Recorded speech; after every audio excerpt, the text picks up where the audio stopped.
Hi everyone. आज की video का क्वेश्चन है why does the demand curve slope downward. तो वीडियो शुरू करने से पहले एक छोटा सा introduction.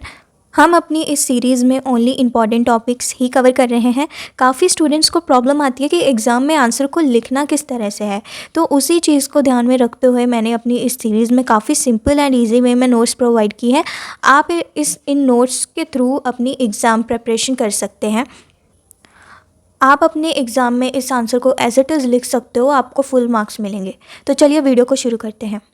The demand curve is a graphical representation of the law of demand which shows an inverse relationship between price and quantity demanded. Its slope downward from left to right because जब हम price और demand का graph बनाते हैं तो demand curve नीचे की तरफ जाता है, यानी डाउनवर्ड स्लोपिंग होता है। बट ऐसा क्यों होता है, चलिए समझते हैं कुछ 5 सिंपल रीजंस के थ्रू। तो पहला रीज़न है law of diminishing marginal utility. As a consumer buys more units of a good, the additional satisfaction marginal utility from each extra unit decreases. इसका क्या मतलब है कि जब भी हम एक प्रोडक्ट को काफ़ी बार लेते हैं तो उसका मज़ा कम हो जाता है। सो दे आर विलिंग टू पे less price for extra units. Price नीचे की तरफ और डिमांड ऊपर की तरफ, इसलिए हम उसके लिए ज़्यादा पैसे देने को तैयार नहीं होते। जब प्राइस कम होता है तभी हम और ख़रीदते हैं। चलो एक एग्जांपल के थ्रू समझते हैं। सोचो कि तुमने अपनी फेवरेट आइसक्रीम मंगवाई, पहला बाइट लिया, वाओ क्या टेस्ट है, फुल मज़ा आ रहा है। फिर दूसरा बाइट लिया, अच्छा है लेकिन पहले जैसी एक्साइटमेंट नहीं है। और तीसरा बाइट लिया, अब लग रहा है बस हो गया, उतना मज़ा नहीं आ रहा। समझे? जैसे जैसे हम ज़्यादा कंज्यूम करते जाते हैं, हर एडिशनल बाइट का मज़ा कम होता जाता है। और इसी वजह से डिमांड कर्व डाउनवर्ड स्लोप होता है, क्योंकि जब चीज़ का सेटिस्फेक्शन कम होता है हम ज़्यादा प्राइस देना नहीं चाहते। सिंपल है। अगला रीज़न है income effect. When price of a good decreases the consumers real income increases because they can buy more with same money, so they demand more. जब प्राइस गिरता है तो कंज्यूमर के पास उतने पैसे में ज़्यादा चीज़ें लेने की पावर आ जाती है। इसको कहते हैं इनकम इफ़ेक्ट, जिससे डिमांड बढ़ती है।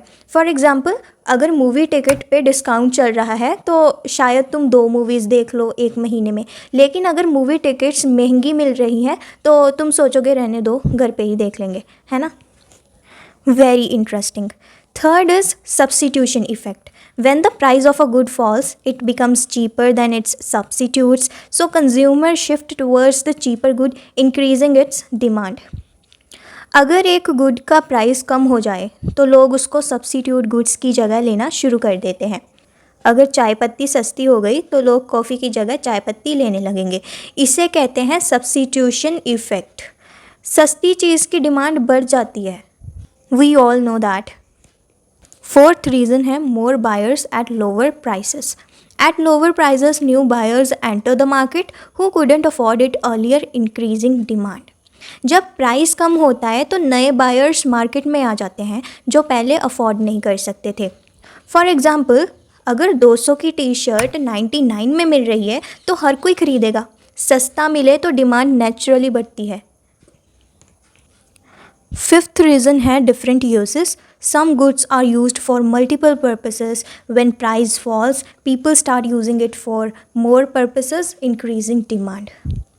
कुछ प्रोडक्ट्स होते हैं जो एक से ज़्यादा काम आते हैं। जब प्राइस कम होता है तो लोग उसे और यूज़र्स के लिए लेने लगते हैं। जैसे कि जब इलेक्ट्रिसिटी सस्ती हो जाती है तो लोग उसे ज़्यादा यूज़ करते हैं, जैसे कि हीटिंग, कूलिंग, सब में ज़्यादा यूज़ करते हैं। So now come to the conclusion.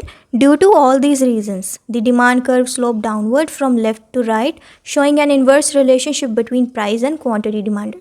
तो students, इन 5 reasons की वजह से demand curve downward slope करता है। I hope कि आपको ये वीडियो समझ में आया होगा। तो इकोनॉमिक्स काफ़ी इंटरेस्टिंग है अगर आप वी लर्न से स्टडी करोगे। तो I hope कि आपको मज़ा आया होगा। अगला वीडियो आपको किस टॉपिक पे चाहिए मुझे कमेंट सेक्शन में ज़रूर बताना।